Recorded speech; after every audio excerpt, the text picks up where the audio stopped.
প্রশ্নে বলা হচ্ছে একটি বর্গের মধ্যে একটি সুষম অষ্টভুজ আঁকা হলো। তো অষ্টভুজটি হচ্ছে এটি, ঠিক আছে, এবং বলা হয়েছে অষ্টভুজটি সুষম, অর্থাৎ এর প্রতিটি বাহুর দৈর্ঘ্য সমান। আচ্ছা, তাহলে এটি বুঝলাম। এরপর বলেছে দৈর্ঘ্যচয়নে একটি বিন্দু নেওয়া হলে বিন্দুটি অষ্টভুজের বাহিরে কিন্তু বর্গের ভেতরে থাকবে তার সম্ভাবনা a minus B into square root over B হলে a প্লাস বি এর মান কত, যেখানে a b পরস্পর সমমৌলিক সংখ্যা। তো নিচের অংশটা আমরা বাদ দিই। তো এটা যেটি বলতে যাচ্ছে সেটি যদি আমরা বুঝতে চাই, আমরা এটি যা বোঝাচ্ছে তা হচ্ছে, ধরি একটি বিন্দু নেওয়া হলো, কারণ এটি এই অষ্টভুজের ভিতরে পড়ছে না বর্গের ভিতরে, কিন্তু অষ্টভুজের বাইরে পড়ছে, তার সম্ভাবনা চেয়েছে আর কি। এবং বিন্দুটি অবশ্যই বর্গের ভিতরে পড়তে হবে, বর্গের বাহিরে না, বর্গের ভিতরে কিন্তু অষ্টভুজের বাহিরে, অর্থাৎ এগুলো জায়গায় আর কি। তো আর কি যারা একটু প্রবাবিলিটি টাইপের ম্যাথ পারো তারা বুঝতে পারছো এটি আসলে আমাদের ক্ষেত্রফলের অনুপাত নিতে হবে। এক্ষেত্রে কোন কোন ক্ষেত্রফলের অনুপাত নিতে হবে আমাদের? তো আমাদের কাঙ্ক্ষিত বিন্দুগুলো যেখানে আর কি থাকতে পারবে সে অংশটি হচ্ছে এই অংশগুলি, যা হচ্ছে আর কি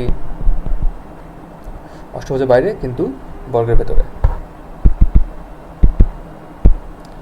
তো এখন এরা হচ্ছে কোনো স্পেসিফিক নাম্বার বলে দেয় নাই। তো আমরা যেহেতু এই সম্পর্করা কিছু দিয়েছে তার মাধ্যমে আমরা ধরে নিই যে এগুলো দৈর্ঘ্য কত। তো ধরে নিই এখানে যেই কোনায় যে ত্রিভুজগুলি রয়েছে সেগুলোর বাহু দৈর্ঘ্য হচ্ছে এক্স। ধরে নেই প্রথমে ধরে হচ্ছে অষ্টভুজের বাহুর দৈর্ঘ্য হচ্ছে এক্স এবং এগুলি হচ্ছে ওয়াই। এখানে বোঝা যাচ্ছে যে ত্রিভুজটি সমদ্বিবাহু, সিমেট্রির কারণে আর কি। তাহলে এই পুরা চতুর্ভুজের এক বাহুর দৈর্ঘ্য কত হবে? তো চতুর্ভুজ বলতে এক্ষেত্রে বর্গ আর কি। এটি হবে হচ্ছে এক্স প্লাস টু ওয়াই, কারণ এটি একটি ওয়াই, এটি একটি ওয়াই, আর মাঝখানে হচ্ছে এক্স। একটি সম্পর্ক আমরা স্থাপন করতে পারি, কারণ অষ্টভুজের যে কোনো একটি বাহুর দৈর্ঘ্য হচ্ছে এক্স, তাহলে আমরা বলতে পারি যে এই বাহুর দৈর্ঘ্য এক্স এবং এটি ওয়াই, এটি ওয়াই। আর একটি বিষয় দেখার বিষয় সেটা হচ্ছে যে এটা একটি সমকোণী ত্রিভুজ, যেহেতু বর্গের কোণটি হচ্ছে এই কোণটি, তাহলে সমকোণ হবে অবশ্যই। এখান থেকে একটি সম্পর্ক পাওয়া সম্ভব, সেটি হচ্ছে যে X square equals to Y square plus Y square. এটি হচ্ছে পিথাগোরাসের উপপাদ্য হতে, বা আমরা লিখতে পারি হচ্ছে X square equal to two Y square. এই সম্পর্কটি আমরা পরে ব্যবহার করব। তাহলে আমরা এখন আমাদের কাজে লেগে যাই। আমরা যেটি চেয়েছে সেটি হচ্ছে যে অষ্টভুজের বাহিরে কিন্তু চতুর্ভুজের ভেতরে। তাহলে আমাদের এই চারটি যেই চতুর্ভুজ নেওয়া হয়েছে, মানে চতুর্ভুজ বলতে গেলে এই চতুর্ভুজের কোণায় যে চারটি ত্রিভুজ রয়েছে সেই চারটি ত্রিভুজের ক্ষেত্রফল আমাদের এটার সাথে যে সম্পূর্ণ যে চতুর্ভুজ রয়েছে তার ক্ষেত্রফলে অনুপাত করতে হবে। তাহলে আমরা আমাদের কাঙ্ক্ষিত সম্ভাবনা পাবো। তা করা যাক। প্রথমে আমরা দেখি হচ্ছে যে এই ত্রিভুজগুলোর ক্ষেত্রফল কত। ত্রিভুজগুলোর ক্ষেত্রফল হচ্ছে আমরা জানি হাফ ইন্টু ভূমিকোণ উচ্চতা। এখন এক্ষেত্রে ভূমি উচ্চতা সবে ওয়াই দেখা যাচ্ছে, তো Y into Y equal to তাহলে হাফ ওয়াই স্কোয়ার।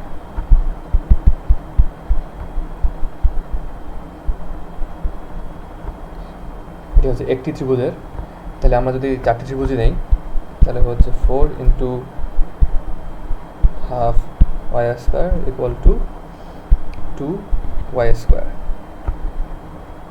যেটি আমরা একটু আগে দেখেছি এটি হচ্ছে এক্স স্কোয়ার সমান। তো আমরা আপাতত এটি লিখে রাখি। এখন আমরা অনুপাতে যাই। আমার যে উত্তর রয়েছে সেটি আর কি প্রথমত হচ্ছে উপরে সকল ত্রিভুজের ক্ষেত্রফল, তা হচ্ছে একটু আগে আমরা দেখালাম আমরা এটি যা শেষমেশ এক্স স্কোয়ার মান এসেছে। তাহলে আমরা হচ্ছে এটি লিখবো পরে এক্স স্কোয়ার, খালি 2y স্কোয়ার আপাতত লিখে রাখি।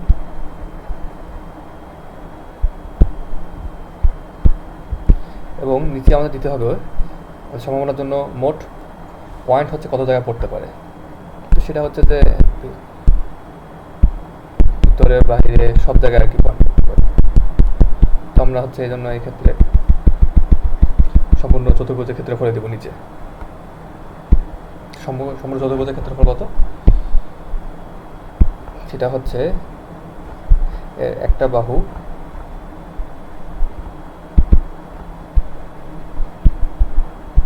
x plus 2y square whole square, কারণ বর্গের ক্ষেত্রফল ধর বাহুর স্কোয়ারে হবে। নিচেরটা আমরা হচ্ছে এক্সপ্যান্ড করি, এটা হচ্ছে এক্স স্কোয়ার প্লাস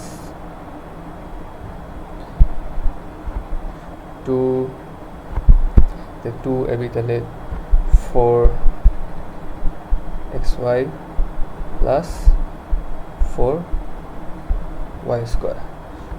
তারপর হচ্ছে আমরা আপাতত 2y স্কোয়ার রাখতেছি।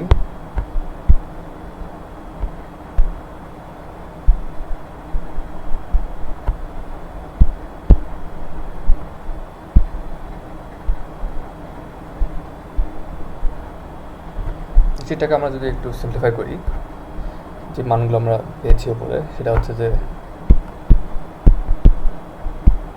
এই শর্তটা, যেটা শর্ত বলতে কারণ এটা আমরা ব্যবহার করবো x square equal two 2y square. তাহলে এখানে যে আমরা 4y স্কোয়ারটা দেখতে পাচ্ছি সেটাকে আমরা মানে এখানে, তাহলে 2y square equal two x square, তাহলে 4y square equal two 2x square হবে। এটা আমরা লিখতে পারি হচ্ছে 2x স্কোয়ার, এক্স স্কোয়ার থাকবে এখানে, 4x থাকবে, মানে এর সাথে আমরা y এর মানটা বসাবো। y এর মানটা হচ্ছে আমরা এখানে যে সম্পর্কটি পেয়েছিলাম, এটা যদি একটু সিম্পলিফাই করি তাহলে আমরা পাবো হচ্ছে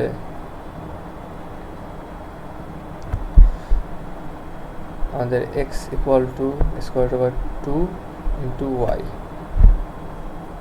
এটা হচ্ছে উপপক্ষে আমরা যদি বর্গমূল করি তাহলে আমরা সেটি পাবো। তাহলে এখানে y এর জায়গায় আমরা x এর মান বসাবো, তাহলে সেটি হবে হচ্ছে সিম্পলি y এর জায়গায় যদি আমরা বসাই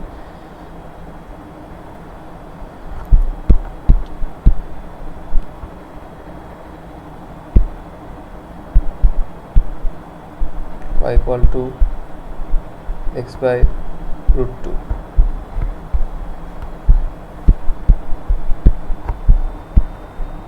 তাহলে x by root 2 আর উপরে হচ্ছে 2y স্কোয়ার, এটা হচ্ছে x স্কোয়ার।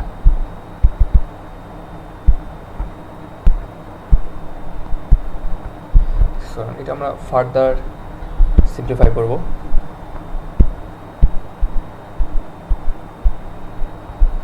তাহলে 2x square plus x square, এটা হবে হচ্ছে 3x square plus 4x into x by root 2, এটাকে আমরা সিম্পলিফাই করলে পাবো হচ্ছে 2 root 2 ইন্টু x স্কোয়ার, যেখানে উপরে থাকবে হচ্ছে x স্কোয়ার।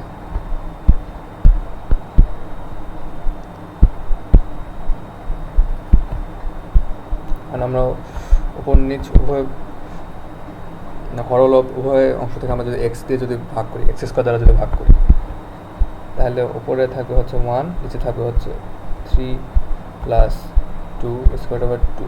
মানে এটাই আসলে উত্তর, তবে আমাদের সেটি চাই নাই, আমাদের বলেছে উত্তরটাকে এই ফর্মে আনতে।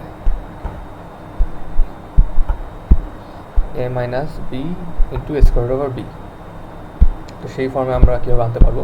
তো এটা একটা সহজ টেকনিক আর কি, স্কুলের বইয়ে থাকে। এটা হচ্ছে আমরা কনজুগেট দিয়ে আর কি গুণ করবো। এটা হচ্ছে তাহলে 3 প্লাস 2 রুট 2 3 মাইনাস 2 রুট 2, তাহলে উপরে হবে হচ্ছে আমাদের 3 মাইনাস 2 রুট 2 তে গুণ করতে হবে। তাহলে আমরা খুব সহজে আমাদের উত্তরটাও পেয়ে যাচ্ছি। এই যে যদি আমরা গুণ করি তাহলে 3 স্কোয়ার হচ্ছে 9 মাইনাস 2 রুট 2 স্কোয়ার করলে হবে হচ্ছে 8, উপরে তাহলে 3 মাইনাস 2 রুট 2 3 মাইনাস 2 রুট 2, এটা 9 মাইনাস 8 ইকুয়াল টু 1। তাহলে আমরা পেয়ে গেছি আমাদের উত্তর 3 মাইনাস 2 রুট 2। এখানে হচ্ছে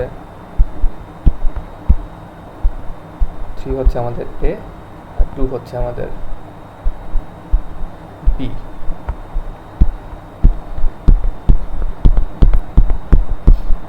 আমাদের তাহলে এ প্লাস বি এর মান বের করতে বলেছে এবং এ বি হচ্ছে পরস্পর সহমৌলিক। আমরা স্পষ্ট দেখতে পাচ্ছি যে এ হচ্ছে 3 এবং বি হচ্ছে 2, তাহলে এ বি অবশ্যই সহমৌলিক হবে। তাহলে যে উত্তর A plus B equal to 3 plus 2 equal to 5, যাহা হচ্ছে আমাদের কাঙ্ক্ষিত উত্তর।